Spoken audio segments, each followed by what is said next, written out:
Ang pag-anhin ni Hesus sa kalibutan mao ang pagluwas nato. Nya di kita maluwas basta dili ta magsunod og mga sugo.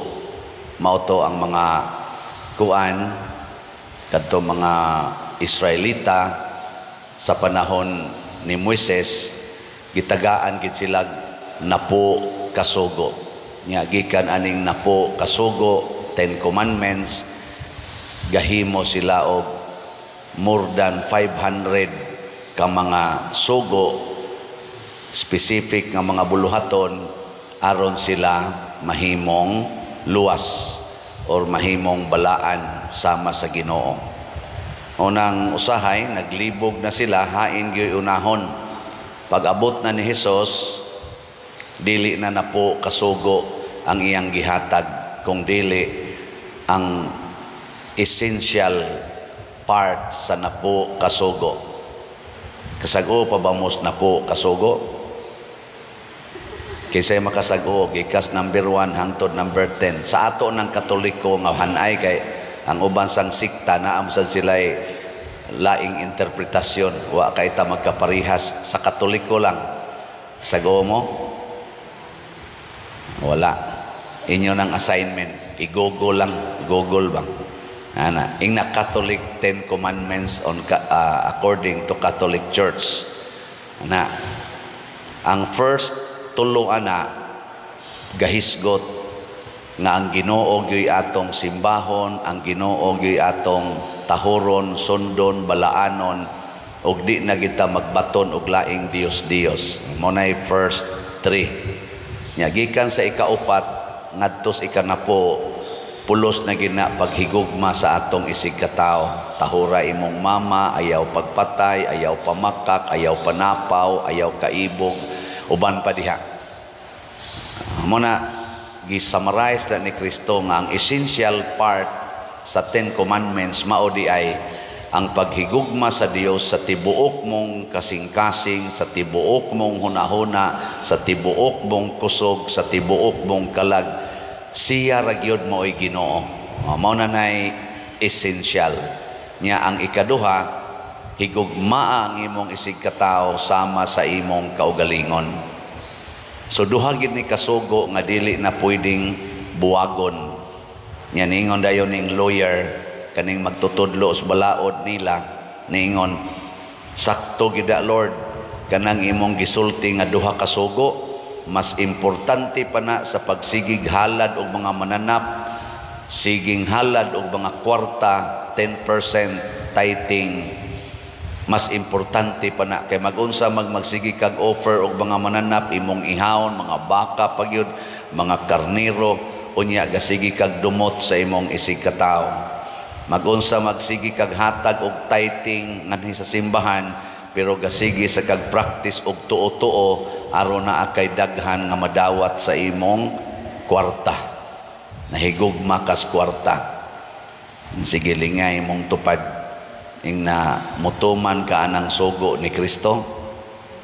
Na tuman ka. Kung imong higugmaon ang imong isig katao sama sa imong kaugalingon, imo dieng pagamyan ang ilang agianan, imo gid ang koralon ang ilang agianan, o imong padakan. Tubag. Kung ang imong koral ba nakapagamay sa ilang agianan dito sa imong silingan, nya nahigugma kanila sama sa imong kaugalingon, imong padakan ang ilang agianan o pagamyan? Hinay kay mo mutubag kay ngano man otro man sad mo nga kusog kusog kay mo duki-duki ana mga yuta, mga utlanan, di gyud paagian ang akong tugkaran kay mabantok ko niya. Kung imo nang gihigugma ang imong silingan sama sa imong kaugalingon, nganong di man nimo paagion das imong tugkaran? Di ba? Nga muagi man sad ka diha. Di sa to paparihas ra mo kay imo gunang kaugalingon. Daw kay kanang imong tanom, di gyud ka manghatag anang imong mga bungas, imong mga tanom ngadto sa imong silingan, ug mokuha gay sila sa imong tanom, imo gyung pusilon. Ana. Anya kung nahigugma kanila sama sa imong kaugalingon, nganong imo manang buhaton? malipay ka nga mukaon sila. Inka, unya sila pader. Sila pader. Wa man sila mahigugma nako sama sa akong kaugalingon or sa ilang kaugalingon. Ilang man pangwaon akong tanom. Dili na mao importante. Mao bitaw nga si Kristo usa sa iyang mga instructions unsaon paghigugma naa sa John chapter 15 niingon gid siya, higugmaa ang inyong kaaway. John chapter 15 ba na? Nalimot na ko.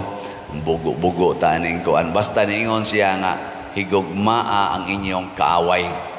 Nya pagpakamatay mo para sa inyong gihigugma. Na siya. Di ita magsigi og base sa atong paghigugma sa toy sigkatawo sa ilang binuhatan. Kay kita gud usahay magsige man ta nang an eye for an eye, a tooth for a tooth. Muna si San Pablo diri sa unang pagbasa niingon siya, gigapos ko sama og usa ka kriminal tungod aning pagsangyaw nako sa ebanghelyo ni Kristo. Nagantos kog maayo ani pero wa gapusa ang ebanghelyo. Ug unsa may ebanghelyo? Ang gugmas Ginoo nato. Sige, lingay mong tupad inaandam bakang gapuson sa imong paghigugma sa imong isigataw. Sugot ka gapuson ka. Muna si Lorenzo Ruiz, atong unang santos, gigapos, gipatay dito sa Japan. Niantos kay nahigugma man.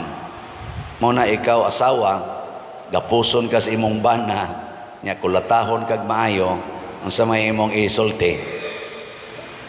Ang sa imong isulti. Kaning gisulting San Pablo, ngadtong Timoteo, ningon siya, kung namatay kita uban kaniya, or uban ni Kristo, mabanhaw usab kita uban kaniya. Kung mulahutay kita, maghari usab kita uban kaniya. Kung ilimod ta siya, pasabot di na nimo siya sundon, ilimod usab kita niya, di na sa taniya dawaton. Kung kita dili magmatinumanon, pasabot ato siyang supak-supakon, magpabilin siyang matinumanon, kay matinud-anon man siya. Ang Ginoo mga igsoon, dili mo usab-usab sa iyang desisyon. Ang iyang paghigugma nato for better, for worse, in sickness, in health. Ang sa panang usa? For richer, for poorer. Hangtod Dios kamatayon. Mao nay paghigugmas Ginoo nato. Nya faithful kay siya ana. Usahay kita di man ta faithful, pero ang Ginoo pabilin gina siyang faithful. Kinsa ninyo dinhi ang faithful gyud nga mopalit og slot asa kamot? Tulora ka buok. Kamong uban depende lang. Ana unang ato depende lang, no? Ayaw ana kay makuha ta siyawa. Kinahanglan permanente gyud ang atong paghigugma sa Ginoo labaw sa atong kaugalingon. Nya ang paghigugma sa atong isigkatawo sama sa atong kaugalingon. Mao gyud atong buhaton. Mao na kaning pagpalit og slot unsa man na siya. Kining pagpalit nato ani ato mga slots dinhi ba kanang SBF dag 500 pesos para sa kumbento, kaning MMHD 1,000 pesos para sa kapilinya. Unsa man na ang kumbento simbolo sa presensya sa Ginoo, lugar diin makita nato ang Ginoo. Ang kapilinya kanang atong shrine sa Our Lady of Fatima dito sa San Remigio, replika sa Our Lady of Fatima nga chapel dito sa Portugal, the only replica in Asia and the only replica in the Philippines.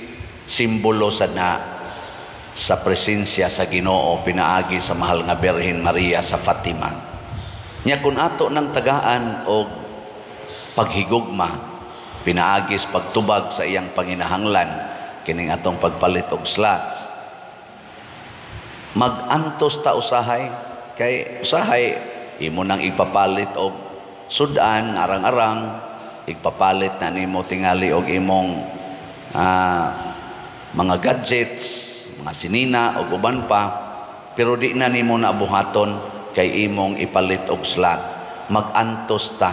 Pero matod pa ni kuan lagi ni San Pablo, tinuod yun nang giingon, kung namatay ta uban kaniya, mabanhaw sa tauban kaniya. Pasabot, ug mag-antos ta aning atong pagpalit og mga slots, masulbad sad ang atong mga problema financial. Kay kung kitang tanan mga igsoon mahimo nang manggihatagon sa Dios nun nga paagi sa pagpanghatag, masulbad gining problema nato, ekonomikanhong problema nga naghasol ron sa tibuok kalibutan, labi na gid natong mga kabos. Ang kuwang ra gid aning atong kalibutan karon ang pagkamanggihatagon. Usa lang ka prueba. Naagoy usa ka tawo magkupot og $200 billion. Usa ra na ka tawo. Imagine usa ka tawo nagkupot og $200 billion. Unsaon man na niya? Nya dunay 1 billion, more than 1 billion ka tawo nga maglisod kanig kaon katulos usa ka adlaw. Dede na tinuod. Hindi man mumutingog diya. Kana ang kakuwang aning pagkamanggihatagon, moingon ka krisis ang kalibutan, lisod na kayong kalibutan karon di oy, dato kayo ang kalibutan. Pilipinas ingon ta nga mobiya tas Pilipinas kay lisod na kaistanan, giilugan man gani ang Pilipinas sa mga superpowers nga mga nasod. Gailog sa Pilipinas, kay rich kay ang Pilipinas, dato kayo ang Pilipinas, tungod lang nis atong pagkadili manggihatagon. Kusog kayo ang atong kadaho, kahakog. Maunay atong nakapahimong pobre sa atong nasod, dili ning kakuwang sa ekonomikanhon nga sistema, kung dili ang atong batasan nga purtig yun kamapahimuslanon sa pipila natong mga leader sa atong nasod, masimbahan man o magobyerno. Grabe ta ka self-centered, di gid ta manggihatagon. Na mga manggihatagon pipilara nya di man sad na kaayo palingkoron. Di kay palingkoron, no? Sige, lingay imong tupad ing na bahala nagwa ta hatagi, kinahanglan manghatag ta. Ing na bahala nagwa ta hatagi, basta kita manghatag ta. Nya di na mo'y question, ikaw niya sila pa di man na manghatag nga rin nato, nya kita magsigitag panghatag, alkansi ta. Ayaw kabalaka, di na ta mangandoy nga manghatag pa ni mga tawhana, kay naungo na sila pangurakot. Unsa may atong pangayoon, ang gisaad sa Ginoo na kung kinsa tong manggihatagon, hatagan sad sa atong amahan. Mao na ang atong gugma adto gyud sa Ginoo, dili gikan anang atong isig katao. Kamong mga bana, ayaw mo paglaom nga kanang inyong asawa mo nay mohatag ninyo sa inyong gikinahanglan. Di na kahatag, buwagan pa kaana magkalisod. No. Now nga nay mong asawa, so but lang, di ginakalauman. Asa man kamulaom bana, didtos Ginoo, sigihig hatag og paghigugma ang imong asawa, sigihig hatag og pag-atiman ang imong asawa, bahalag suklian kas iyang pagka maldita, pagkayawyawan, pagka-arrogante, pagka-domineering. Sige lang, hatag lang. Ayaw na pangandoy nga tagaan kag pagsabot, paghigugma. Ayaw na. Ang Ginoo na mo hatag na. Nya vice versa. Kamo sang mga asawa, ay mo pagsigpangayo o kalipay anang inyong bana nga mo'y muhatag ninyo sa inyong gikinahanglan. Sige laghatag sa inyong bana, tagain nagpag-alima, pag-atiman, paghigugma, pagsabot, pagdawat, kana isigig hatag. ang Ginoo nay muhatag nato dili gikan sa imong bana, gikan sa Ginoo. Makurat lang niya ka, nganong daghan kay ka grasya, nganong malinawon kay ka, nganong malipayon kay ka, nganong tagbaw kay ka sa imong kinabuhi, gikan na nas Ginoo. Mo sa nay buhaton sa mga anak, sige lang yung hatag, siging hatag sa inyong ginikanan, sa inyong pagsabot, sa inyong pagtahod, sa inyong pagsunod o sa ilang gisulti. Bahala na mga buangon na usahay ang ginikanan, demanding kay tanan, sige lang yun, bahalag maghilak na ka. Ana, ang Ginoo ray mulipay nimo isip anak, ay napagsigig subay-subay, ay napagsigig gumbol diha. Di ba? Nya kamo sa mga ginikanan, hatag sad mo sa inyong mga anak, bahala nagtapulan kay na, sige lagduwa ng cellphone, computer, di gani mo ampo, di gani mo simba, og mo simba matuog ra sa dinhi simbahan, ana. Pero tuwa na guys inyo, imong pakatulgon, di gyud matuog, siga kay mata, sige tulpo ka ng computer. Sige lang, tagay lang yun, sige higugma. Ang Ginoo nay mohatag nimo og kalipay isip ginikanan nga mahigugmaon. Og mauna nga matod pa diri sa atong tubag sa Salmo, tudloi ako sa imong mga dalan o Ginoo. Ang pamaagis Ginoo mga igsoon dili gyud parihas ato. Love ang iyang pamaagi. Do everything out of love. Kung nandun mo ingon ako din pader, kanus amang ka muhunong og pamaligya ang imong slat nako kon wa nakoy gugma. Og wa nakoy gugma muhunong nako og baligya. Kaya kining akong pagbaligya ang gugma ni nako sa simbahan, daghan pa kay tag bayronon. Kaning atong bayronon lang dinhi, labing minus, mga 15 million pa na kaning atong kumbinto. Sa para lang nas mga contractors niya, og mahalin ning atong, ako lang din mong i-update, ang atong SBF DAG na natayhalin nga 24,361 kaslots, na apay 35,639 kaslots nga available. Tag 500 pesos per slot. Mudagan panig mga naanis mga pila maning 35, mga 17 million siguro ni kung mahatag gini nato tanan. Igo-igo gina natong ibayad sa atong mga contractors nga human-human na nato kumbinto nya. Ang ato sang Mother Mary's Healing and Deliverance MMHD para sa Kapilinya na nasa tayhalin nga 1,765 na apay 4,235 ka slots nga available tag 1,000 pesos per slot. Unsa man ni siya, mausan niya ang atong ibaya dito sa contractor kay gihuman na sad niya ang katong contract dito sa grounds bisan pagwa pataka fully paid.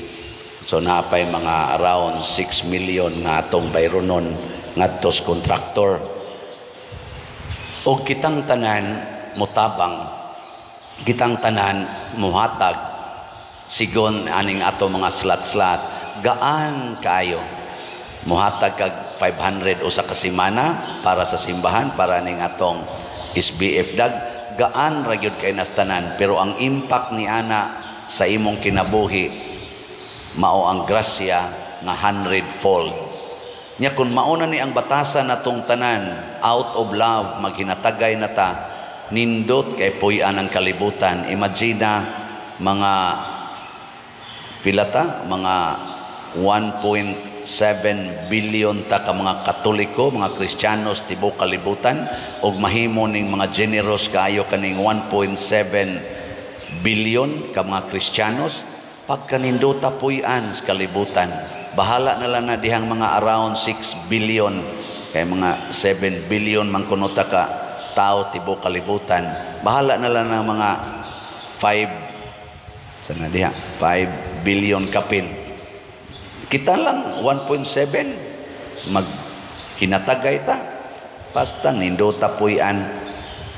O gato ning buhaton sa ginagmay natong paagi, makatagamtam sa tagkalipay nga tinuoray, manindog ta.